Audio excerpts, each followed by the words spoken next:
Dipersilakan Cempaka.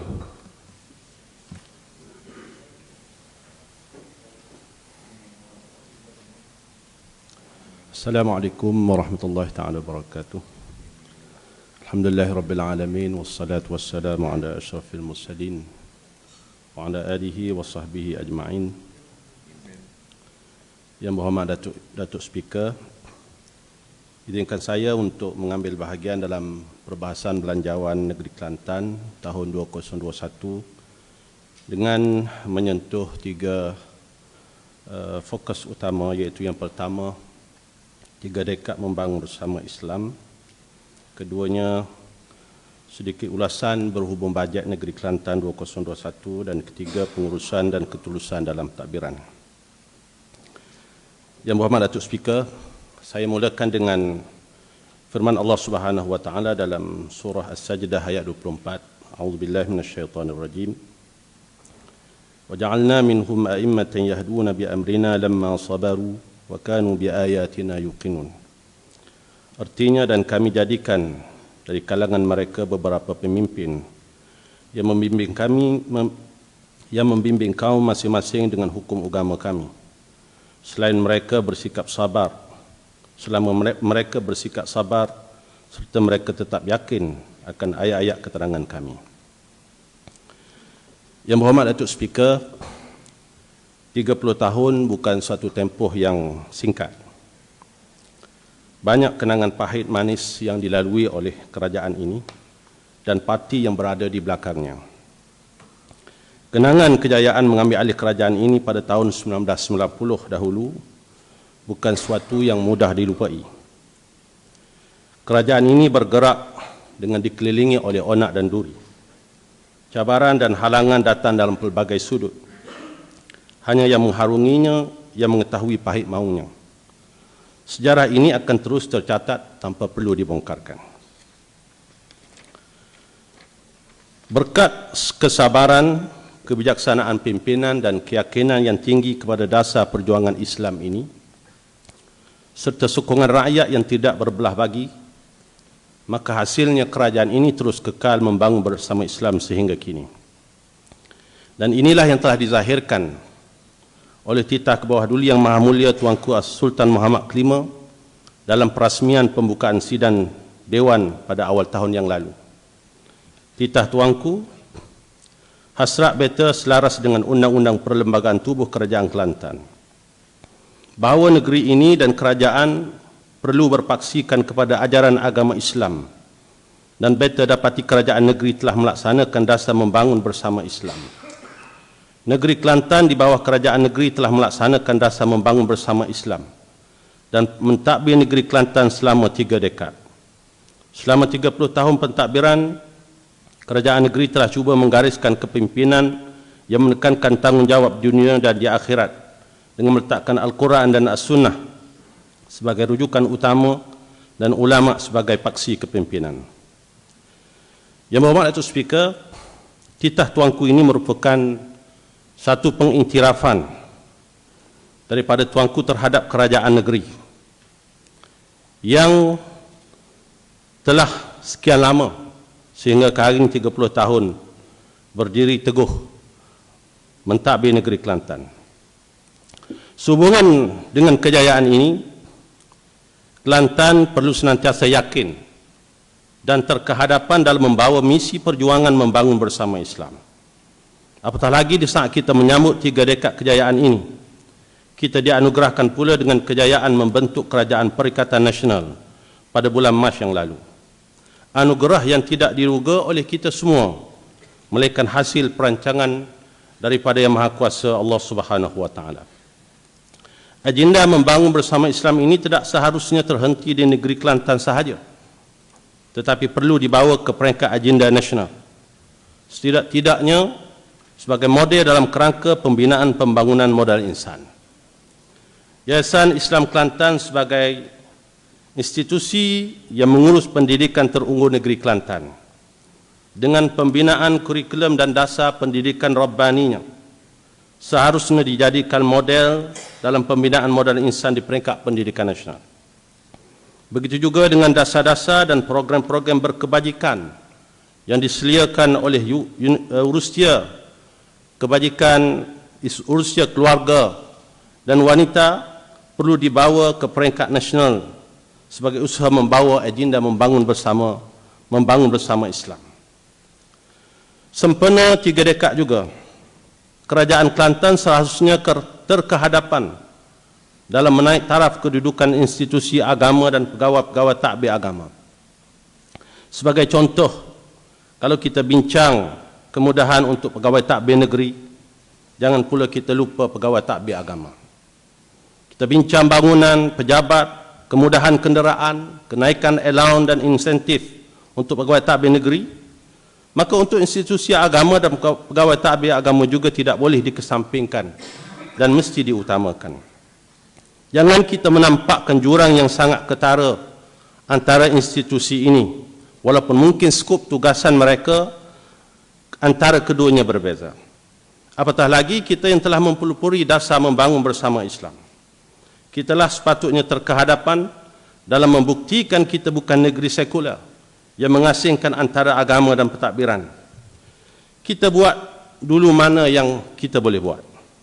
Kalau negeri ataupun kerajaan DAP cuba berusaha membawa perjuangan dasar mereka di dalam kerajaan mereka, maka kita yang meletakkan Islam sebagai dasar dalam mentadbir negeri perlu bersungguh-sungguh menjadi contoh kepada negeri-negeri yang lain. Sebagai contoh juga, jangan kita tonjolkan sangat pegawai takbir agama ini sebagai juru baca doa semata-mata. Apa salah sekali-sekala dalam program-program di peringkat jajahan kita minta ketua jajahan, DO yang pula yang baca doa. Ya. Sebagai lambang kepimpinan Islam dalam semua keadaan. Ke bawah duli Yang Maha Mulia Tuanku Al-Sultan kita juga pernah menunjukkan contoh yang terbaik kepada kita. Di mana ke bawah duli Yang Maha Mulia Tuanku pernah menjadi imam solat hajat, memimpin bacaan doa bersama rakyat di Stadion Sultan Muhammad ke-4 satu ketika dahulu. Almarhum Tuan Gugu Datuk Pentara Setia juga sebagai Menteri Besar pada waktu itu turut menjadi imam solat dan memimpin doa bersama rakyat di setiap program dan majlis kerajaan. Pada saya, kualiti dan keupayaan seseorang dalam kepimpinan dan pentadbiran ini bergantung kepada kebolehan semula jadi dan juga latihan serta pengalaman yang mereka miliki.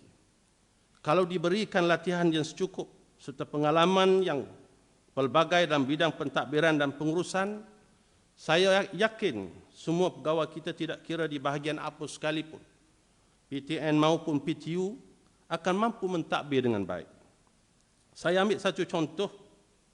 Baru-baru ini, Majlis Daerah Tambunan di Sabah telah mendapat anugerah tempat pertama daripada 10 buah PBT terpilih seluruh Malaysia dalam anugerah sistem penarafan bintang pihak berkuasa tempatan, SPB PBT daripada pihak Kementerian Perumahan Kerajaan Tempatan.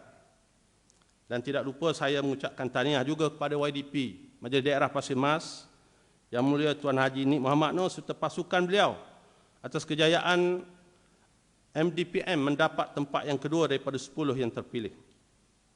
Saya nak bagi tahu kepada sidang Dewan sekalian bahawa pegawai takbir Majlis Daerah Tambunan Sabah ini, iaitu Tuan Haji Jumain Abdul Ghani, ini adalah lulusan daripada Universiti Al-Azhar dan merupakan produk Ma'had Muhammadi Pasir Mas tahun 1993 dan junior saya semasa di Al-Azhar.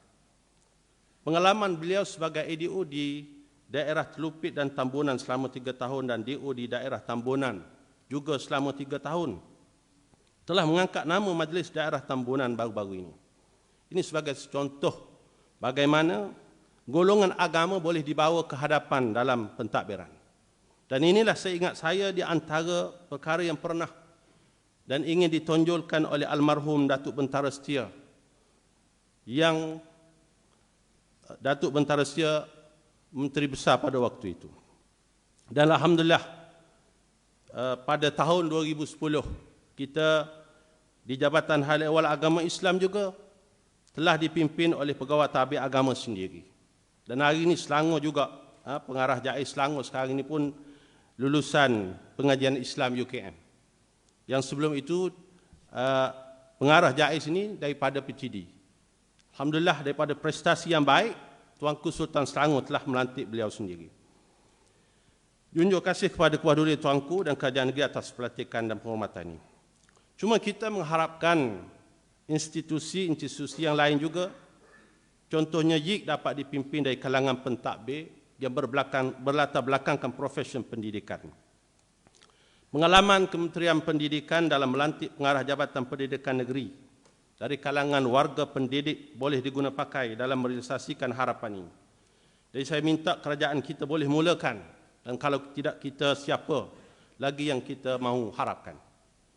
Yang berhormat Datuk Speaker, dalam kita menyambut 3 dekad membangun bersama Islam ini juga, kita mengharapkan kerajaan ini berada dalam pasukan yang mantap, hasil gabungan daripada kepimpinan kerajaan negeri, Menteri Besar bersama pasukan EXCO-nya sebagai badan eksekutif negeri, dan kerajaan negeri bersama pasukannya sebagai pegawai tadbir negeri dan pelaksana agenda kerajaan, masing-masing berperanan dalam bidang masing-masing dalam mengekalkan kecemerlangan prestasi kerajaan membangun bersama Islam ini tanpa perlu ada gangguan ataupun kecelaruan bidang kuasa. Lebih 20 tahun yang lalu, kerajaan ini sudah pun ada pengalaman dan pernah merasai pahit maunya bila ada pihak yang tidak memahami peranan dan bidang kuasanya. Namun kita yakin dan percaya di bawah naungan Kebawah-Duli Yang Maha Mulia Tuanku Sultan Muhammad kelima ini, dan dengan pengalaman selama 30 tahun mentadbir negeri Kelantan ini, keharmonian dan kesepakatan yang jitu dari kalangan kerajaan dan pegawai tadbir akan membantu melancarkan pentadbiran negeri dan mampu mencapai hasrat Plan Strategik Kelantan melangkah ke hadapan 2016-2025. Yang berhormat Datuk Speaker, fokus kedua saya iaitulah bajet Kelantan 2021. Alhamdulillah, buat kesekian kalinya belanjawan negeri untuk tahun 2021 telah selamat dibentangkan oleh Yang Amat Berhormat Datuk Bentara Kanan Haji Ahmad bin Yaakob. Tahniah saya ucapkan kepada Yang Amat Berhormat Datuk Menteri Besar dan Kerajaan Negeri di atas pembentangan bajet ini. Bajet kerajaan negeri yang tiada lagi pembangkang, sehaluan pula dengan kerajaan persekutuan. Bukan lagi bajet kerajaan negeri yang jadi pembangkang di peringkat pusat. Pastinya ada sedikit kelainan daripada sebelumnya, umpama anak yang baru dapat kasih sayang seorang bapa. Sebab itu kita lihat anggaran hasil negeri untuk tahun 2021 agak besar, iaitu sebanyak 1.023 bilion berbanding tahun 2020 sebanyak 748.71 juta sahaja. Alhamdulillah. Tahniah juga saya ucapkan kepada pihak kerajaan kerana terus memberi tumpuan kepada agenda pembangunan pendidikan dengan pertambahan peruntukan sebanyak 121 juta berbanding tahun 2020 sebanyak 102 juta. Begitu juga dengan usaha menaik taraf skim perkhidmatan guru sandaran YIK kepada skim guru tetap. Harapan yang sejak sekian lama ditunggu-tunggu oleh guru-guru kontrak YIK. Kita mengharapkan dengan inisiatif ini akan menambahkan lagi komitmen dan kesungguhan mereka dalam menjayakan agenda pendidikan YIK di masa akan datang. Tahniah juga kepada pihak kerajaan tempatan PBT kerana senantiasa mendapat perhatian kerajaan dengan pertambahan peruntukan tahunan setiap masa. Walau bagaimanapun kita mengharapkan dengan pertambahan itu akan meningkatkan juga mutu perkhidmatan yang terbaik kepada rakyat di kawasan PBT masing-masing. Kecaknaan dan keprihatinan terhadap keluhan dan rungutan rakyat dapat diambil tindakan dengan segera. Begitu juga dengan sistem penguatkuasaan terhadap peraturan-peraturan PBT yang berterusan tanpa bermusim dan tanpa memilih bulu. Yang berhormat, ada masa seminit lagi. Sila ringkas. Dalam buku ucapan bajet negeri 2021 di muka surat 10 pada perkara 2.4 langkah pelaksanaan strategi. Antaranya ialah meneruskan program kebersihan, keceriaan bandar dan penghijauan serta memperkasakan pembangunan penyusunan semula PBT berasaskan pembandaran Islam. Seingat saya pada tahun 2010, Pihak kerajaan juga telah mengisytiharkan Pasir Tumbuh sebagai bandar satelit Islam dan di Canang sebagai bandar sifar sampah.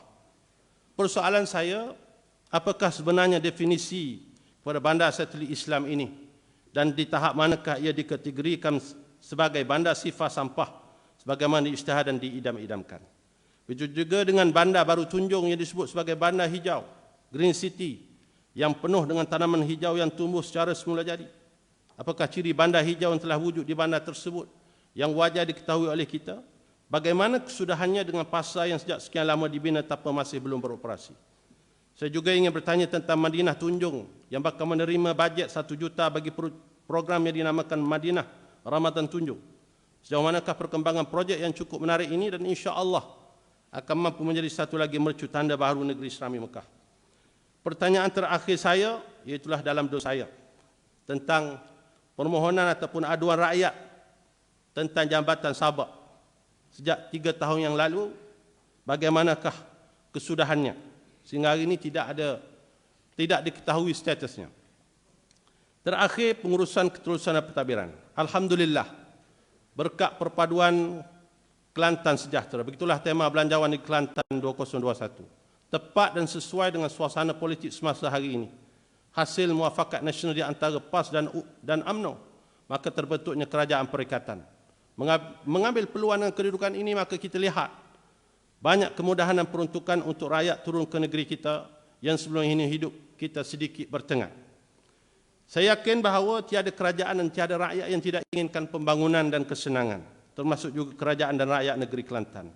Dan untuk tahun 2020 sahaja kita melihat dan menerima banyak peruntukan daripada kerajaan persekutuan melalui kementerian-kementerian di bawahnya, antaranya daripada KPLB, daripada KPKT yang turun melalui agensi-agensi kerajaan seperti pejabat tanah dan juga majlis daerah. Yang Berhormat telah cukup masa, sila saya tamatkan. 5 kali bangun Datuk Speaker, tapi nak habis sikit, minta tolong answer Datuk Speaker. Saya bagi masa seminit saja.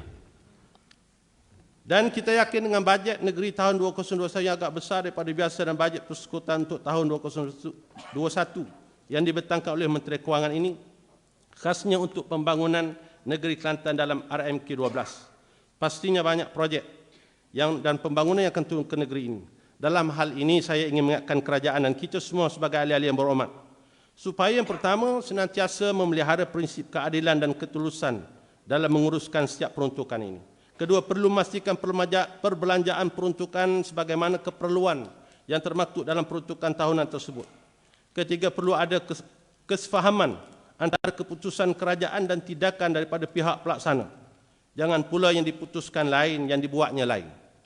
Dalam pengurusan peruntukan untuk rakyat ini, perlu permudahkan mana yang boleh dipermudahkan. Jangan pula dijadikan audit itu sebagai alasan untuk memayahkan. Mana-mana jabatan atau bahagian di bawah pentadbiran kerajaan ini adalah sama dari sudut SOP-nya di semua peringkat. Jangan pula ada yang berlainan tanpa keperluan. Dan perlu meletakkan kepercayaan yang sama pada semua pihak di semua peringkat. Jangan ada diskriminasi dan cuba perkecilkan agensi antara agensi jabatan dan bahagian-bahagian tertentu. Perlu ada sikap hormat menghormati di semua peringkat. Ahli-ahli yang berhormat dengan peranannya dan pegawai tadbir dengan peranannya. Tidak ada yang lebih maupun yang kurang. Kita bergerak mengikut sebagaimana sistem dan peraturan yang termaktub dalam Perlembagaan Negara dan Undang-Undang Tubuh Negeri. Itulah yang seadanya perlu kita hormati dan sanjungi dan terima seadanya.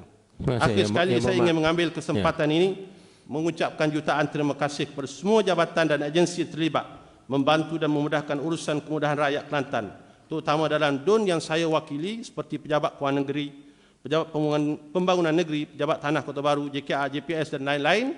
Alhamdulillah setakat hari ini telah banyak urusan-urusan rakyat yang telah dapat diselesaikan. Dengan ini saya menyokong penuh cadangan belanjawan Kelantan 2021 yang dibentangkan oleh Yang Amat Berhormat Datuk Bentara Kanan Menteri Besar. Sekian, Assalamualaikum warahmatullahi wabarakatuh. Terima kasih Cempaka.